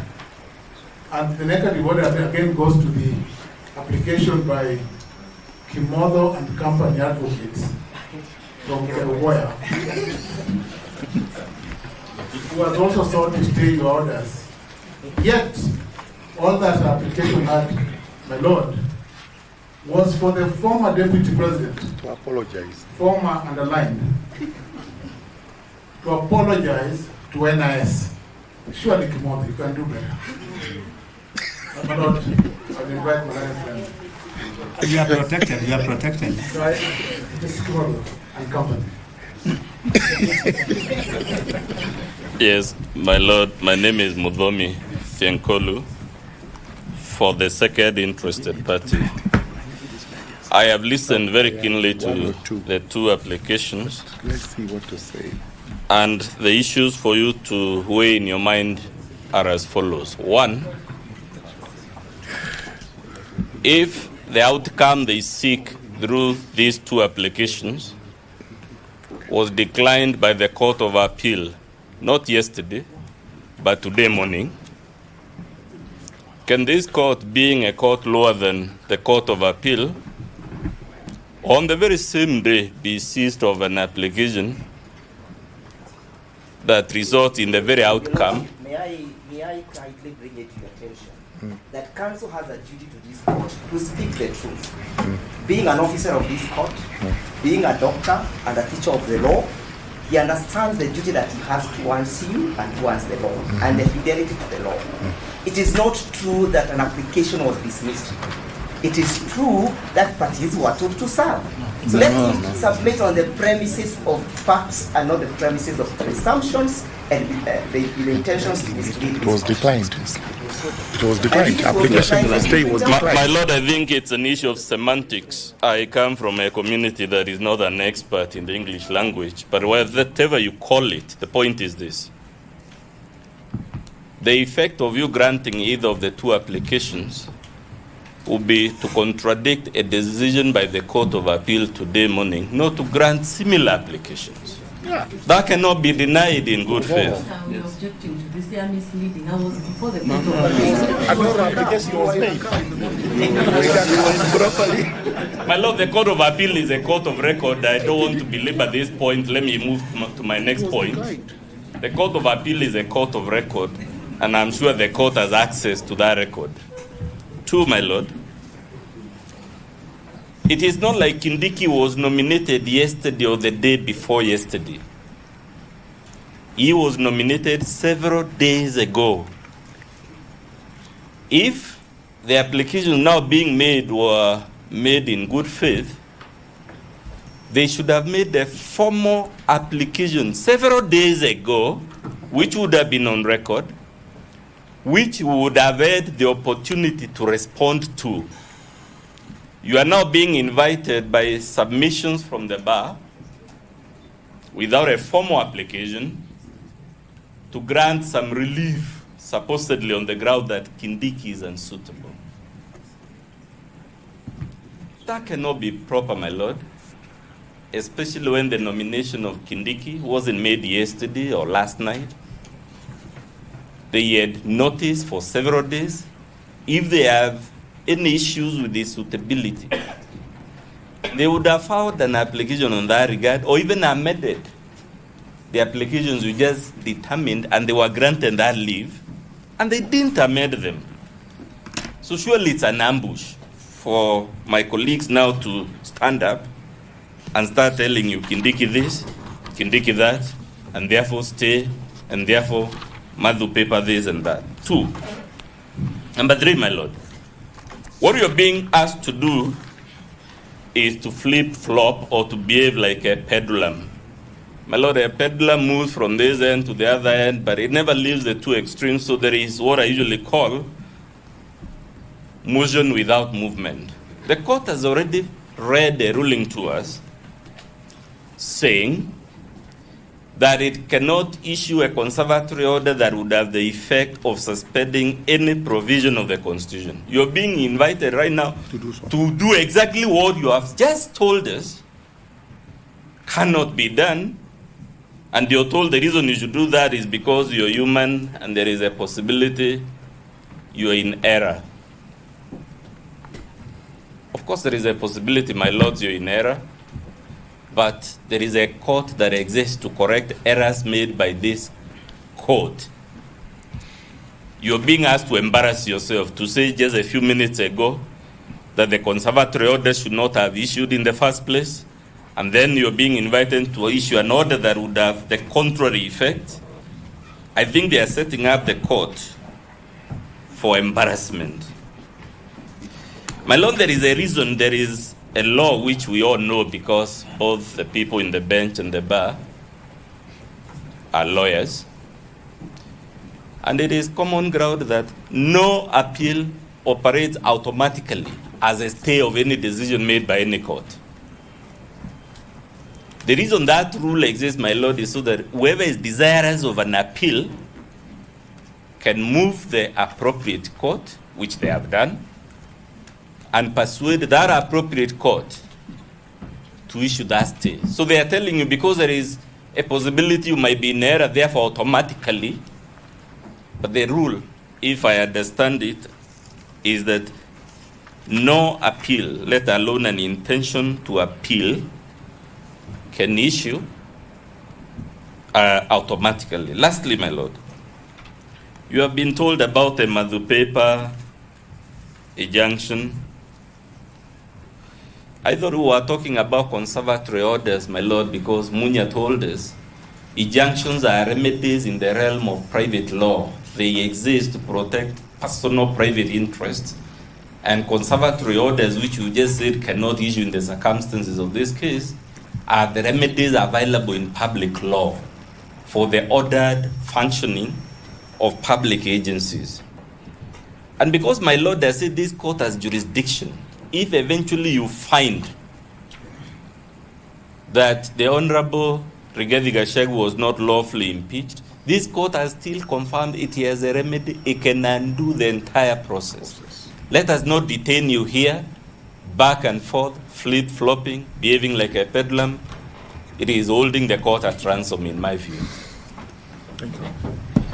My Lord, if I use only 2 minutes, After that, you will respond after very Peter. Yeah. My Lord, I'll just take 2 minutes to mention something which will be in addition to our case. My Lord, Article 10 of the Constitution outlines the doctrine of rule of law.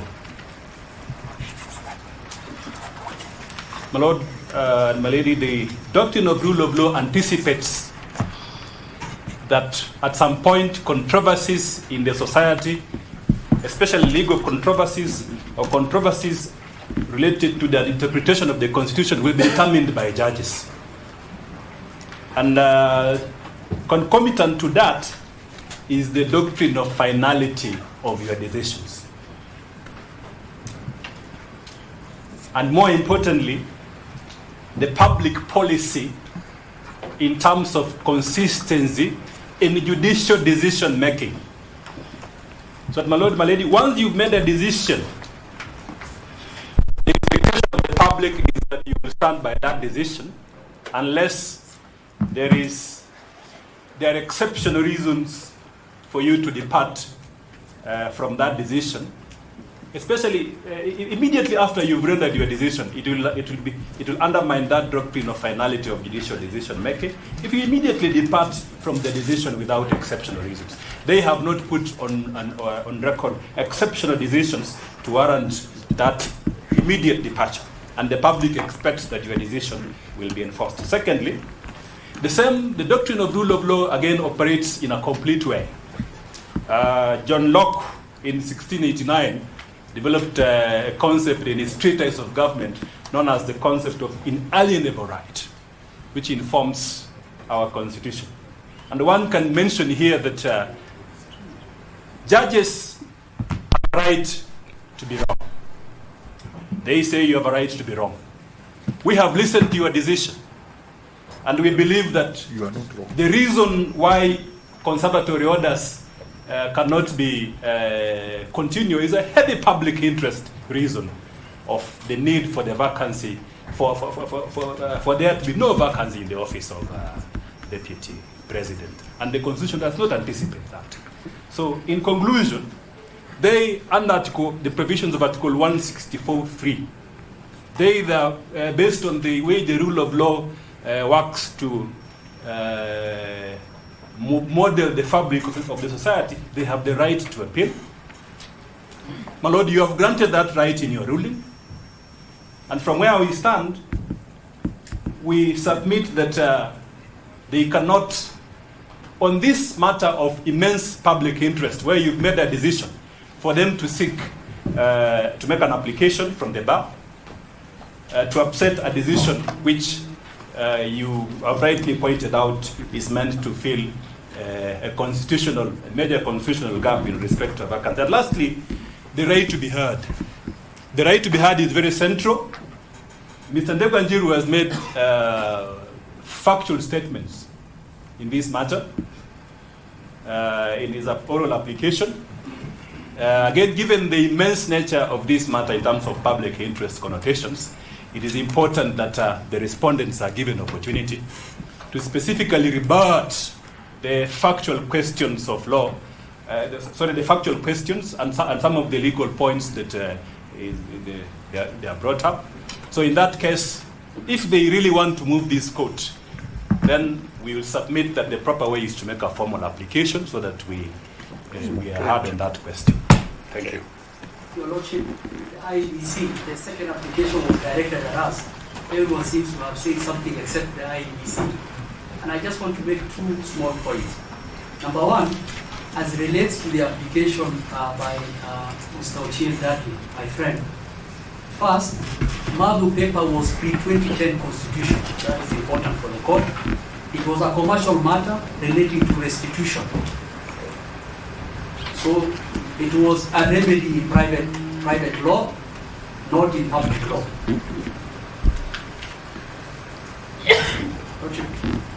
Magu paper was pre-2010 constitution. It was a commercial matter, a restitution in private law. So this will not apply. The second issue, application by Mr. Ndegwa, Learned Counsel, I am looking forward to reading the decision of the court, because those were issues that we were on our feet for 30 minutes arguing about the role of IEBC and what needs to happen.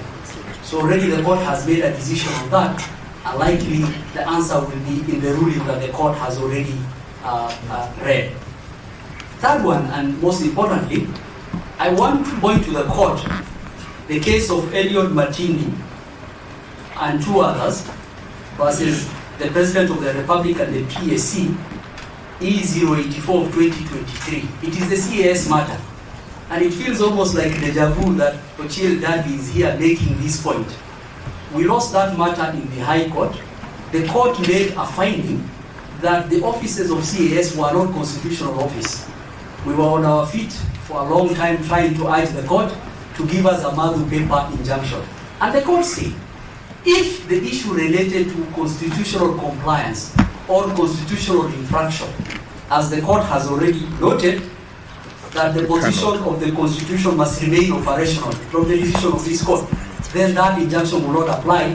The remedy is for the parties to apply to the Court of Appeal for an appeal or a review of that decision.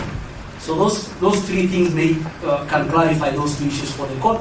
We think these applications are not merited, and the court and the parties should put more effort into the fight for the application.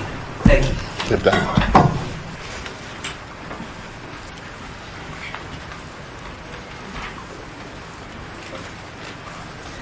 Perhaps before senior speaks, maybe we get directions as to how many they are responding, because there was all of us information on the side, and all of we us were restricted as the petitioners. All of us. The court will give directions as to that. Let Mr. Moses speak. Thank you, my Lord. My Lord, but you have not given us directions as to how many of them should address you, considering that the petitioners were restricted. We said two of them have already spoken. Okay. My Lord. Mr. Moses, nothing stops you from saying that you adopted the position of your predecessor. Exactly. That's correct. Yes. My Lord, I want to say that I associate myself with the sentiments by my colleagues, but I want to add, my Lord, that you have given a detailed and a very comprehensive analysis of your ruling. You've gone into graphic details, and you have addressed various issues and given a determination on the same. We are not before this court, my Lord, to litigate in installments. My learned colleague, Mr. Ndegwa, has all along been aware that Professor Kindiki was nominated. For him to just spring up now and start raising issues concerning Professor Kindiki is just but a mockery of the justice system. My Lord, you've made a determination. You have thanked us official. We will not want you to reopen these proceedings again. They have known and available avenues to them. Let them proceed on those avenues. I submit, my Lord. Thank you very much. On only one point, which I actually objected to when it was being made, the point was that how would Kenyans receive the decision? I'm not so sure whether this is what these applications should be based on, because whichever way, there will be parties that will be aggrieved by the decision. There are many others that will be satisfied. Do not be misled that there would be protests, just the way I also cannot mislead you by saying there will be jubilation and celebration everywhere. The position remains, the court has rendered itself. In that decision, the court is thanked us, and therefore we have now to move on. Any party aggrieved knows what to do, which is either to appeal, apply for a review, variation, or whatever it is they have to apply for. If the processes that will take place after this would be contra the Constitution. Every party knows what to do, and this court is still seized of the matter, and they will be coming over here for a pronunciation on what the constitutional rights are. Therefore, we should actually not be taking the route that the decision may be popular or unpopular. It's a decision of the court, and it cannot be challenged along those lines. Thank you. My Lord, honoring the court and my colleagues' time, this is my rejoinder in exactly 2 minutes. My Lord, Rule 32.2 of the Mutunga Rules allows us to make this application informally as we make it. Rule 32.2 of the Mutunga Rules allows us to make a Magu paper application as we do. It says the application can be made informally immediately after delivery of the judgment. Rule 32.2 Mutunga Rules. My Lord, this President, the Attorney General, when on the other side, has many times sought a Magu paper injunction.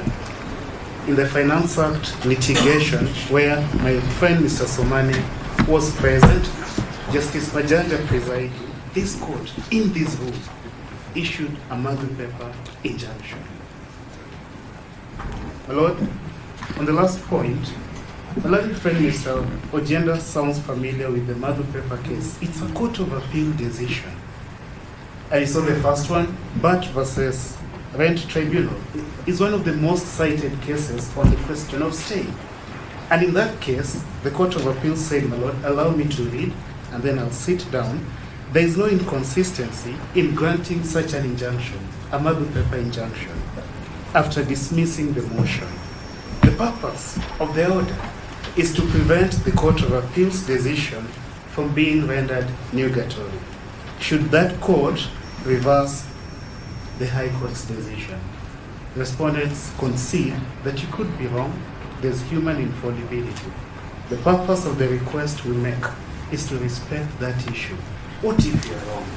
And you allow the wrong person to come into the high office you've just established. My Lord, allow the request for 7 days. Thank you so much, my Lord.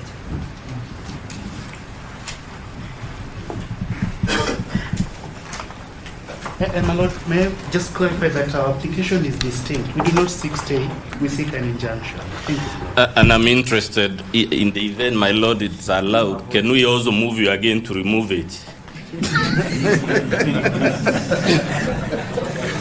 Orally, yeah. My Lord, I think in the view of Article 50, they also have a right to make that application. Your Lordship, allow me to draw your attention to Article 149 clause 1. That London is not burning, and that a vacancy is contemplated, and actually a vacancy of 74 days, within which due process ought to be initiated to ensure that a rightful person, fully qualified, fully known in law, fully appreciated by the law, takes over office. Therefore, this vacancy is a constitutional vacancy.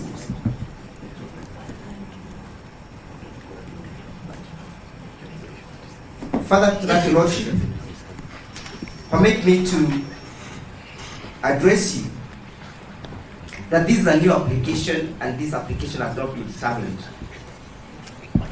Further, allow me to indicate that I listened pensively to the 3 thematic issues that were raised by the court, and this is not one of them that was raised and resolved by the court.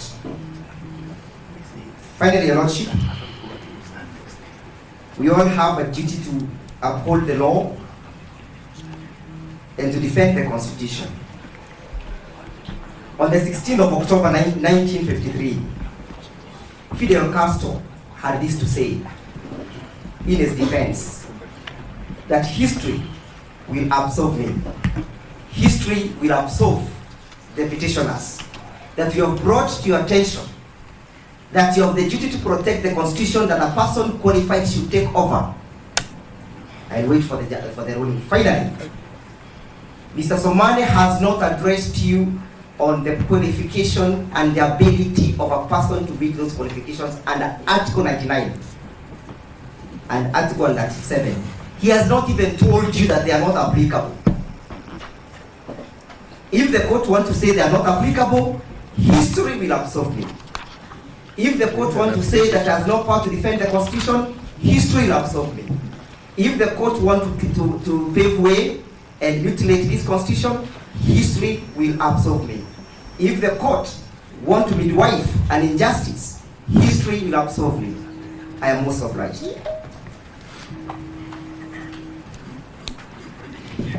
My Lord, Subsidiary for the 9th petition. Only 2 issues. I invite you to Article number 23 of the Constitution, which gives parties rights to come before you. Article 23 of the Constitution, which allows parties to come before you to seek for leaves. And in this instance, we are seeking an injunction by way of a stay, albeit temporarily, of the orders that this court has issued. And we are not seeking these orders in eternity. We are moving to go to the appellate court once we have the ruling. Number 2, my Lord, I invite you to the application by the 9th petitioner, the notice of motion application dated 18th of October. Because there was an allegation that we have been sitting here and it's coming as news that Professor Kindiki has been nominated to take over the DP position. My Lord, that notice of motion application speaks to the application that we're making, that it was seeking for a conservatory order, and the court has rendered its decision. So we are inviting you kindly to exercise your discretion so that we may have that application processed before the appellate court, if it is found of merit, so that we don't have to have it as an academic exercise. Thank you, Madam.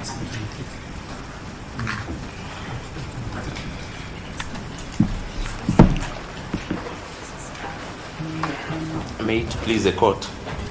My name is Dr. Iboso, and my co-petitioner had made a similar application that the Honorable Court, be pleased to stay the order that it has given today. And the respondents have raised an issue that Professor Kindiki was nominated over a week ago, and that if we were raising this application in good faith, then we ought to have raised it earlier. I wish to refer the court to its directions, which made it clear that one, the only applications it was going to hear were the 2 applications that were before the court. And this was made despite protests that my co-petitioner and I have raised for the last 2 weeks, that we have applications that seek similar orders and they've not been heard. However, I also would wish to direct the court to its own directions, which directed that we file amended petitions because many of the petitions had been overtaken by time. And if you look at our petition as amended, we actually raise concern about the process of election of the deputy president designate in our amended petition. And so it is quite in substance and whatnot. Secondly, I'd like to point out that my co-petitioner pointed out that we have been feeling discriminated. And as she explained earlier, she's dyslexic, and sometimes she might rush her words, especially when she's tense. The feeling of discrimination that we've been having is that out of all the petitioners, we are the ones who have consistently for the last 2 weeks called on the court to refer to the applications that are before it, and that which touch on this, and will be given adequate time to ventilate them. Yesterday, I agree we were given an opportunity to speak as interested parties, and after the respondents gave their case yesterday, I tried to catch the attention of the court, and I was ordered to sit down. I wasn't rising because I don't know I don't have a right of response. I know that. I was rising because I sought the discretion of the court, specifically because there are specific 4 issues that the respondents raised against the things I had raised. And in the decision of the court today, which I have listened to, one of the issues has actually turned on that. The fact that this court believes, which I believe is wrong, that it has jurisdiction to reverse the assumption of office of the Deputy President. Of course, you've given a ruling and we respect it. And we wish to appeal that ruling. However, now we are asking the court, because both the respondents and us applicants agree that we have moved the Court of Appeal, and the Court of Appeal has given a mention date. So the court is aware of that, or at least that is not disputed. We are asking the court to stay its decision today, allow us to move the Court of Appeal appropriately so that it can give the necessary orders as relates to that, even if it means correcting what we believe to be the wrong finding of the court. The idea that this court is functus officio does not arise, because the rules of the civil procedure, I'm not sure which rule exactly it is, allow any court, after giving its judgment, allows a party to ask for a stay even informally and the court to grant it. So really the issue of functus officio does not arise. Thank you very much. Thank you. We will adjourn for 20 minutes. We'll be back at 5:30. 5:30.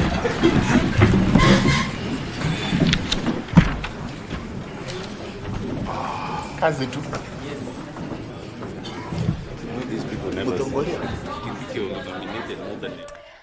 All right, that is just the court there taking a break, set to resume at 5:30 p.m. What you had there was submissions from the various advocates, and this just comes after that particular ruling by the 3-judge bench there that has now vacated the conservatory orders and sets clear path for Professor Kithure Kindiki. You did hear what the judges did say there, that the Constitution does not envision a vacancy in the position of the Deputy President there. Of course, various matters also did come to the fore from the various judges there. You did hear also Judge Freda Mugambi talking about the jurisdiction of the bench, matters of whether the due process was followed in regards to that particular impeachment process by the August House there, by the National Assembly, by the Senate. That is also a matter that did come to the fore. The doctrine of separation of powers was also canvassed there, and part of what has been said by the presiding judge, that is Justice Eric Ogola, is that it's a reprieve. I mean, in the event that they choose to move to the next stage, then this could particularly be sort of like a lifeline for impeached DP Rigathi Gachagua. But where do we go from here? Is this the end of the road for Gachagua from what you've deduced there, Wanjiku? It is not the end of the road. As the court was issuing its ruling, one of the things that they've mentioned is that the main test for issuing conservatory orders, and the first petitioner, that is Honorable Rigathi Gachagua, had met the question of prima facie, that is, they had established that there's a likelihood their rights had been violated. However, when it came to the test of public interest, that is where now the court has determined that the petitioners may not have met what they were praying for, and that is because the court has established that there can never be a vacancy in the office of the Deputy President, and the Constitution as it is constructed in respect to Article 146 as read with Article 148 is that even when there's a vacancy, it ought to be only for a short prevailing period before a replacement for a deputy president is appointed, which has already been done. And right now, as the court has taken a break, one of the other things that other petitioners are raising is that there are applications that had been made in respect to barring or having conservatory orders against the swearing in of Professor Kindiki, yes, challenging the manner in which his appointment was made. Yeah. And the petitioners feel that the court has not sufficiently addressed its mind to this question, and that is what now the court is taking a break to go and decide. And you'll remember that the court said that there are still remedies that are available, yes, to Honorable Rigathi Gachagua. Yeah. In the event that after the petition is heard, it is established that the manner in which his impeachment was done was violated the Constitution, then it could be overturned and he will return back to office, and whoever his replacement is might then at this point be sent back probably home. Like what we saw with the Wajir governor's indeed, case there. Indeed. You also realize that the question of anyone to hold the position of deputy president, as was mentioned by Justice Ogola, he said that this needs to be someone who does not hold any public office. Indeed, that was one of the things that the court has sought to give an answer to, that the qualifications of a deputy president are well set. Okay. And you'll remember that there was also an issue that came up a lot on justiciability, and whether the court can be able to listen to a matter that has political inference to it. Okay. And of course the court has said that the Constitution has arrogated different powers to each arm of the government. All right. Yes. All right. Thank you very much, Wanjiku Waithera, there, who has been holding court with me since 2 p.m. just trying to look around this particular matters. But what you're seeing there on the screen, just the advocates there, the court has taken a break, set to come back at 5:30. But even as that is happening, we head over to Senate for the day's proceedings.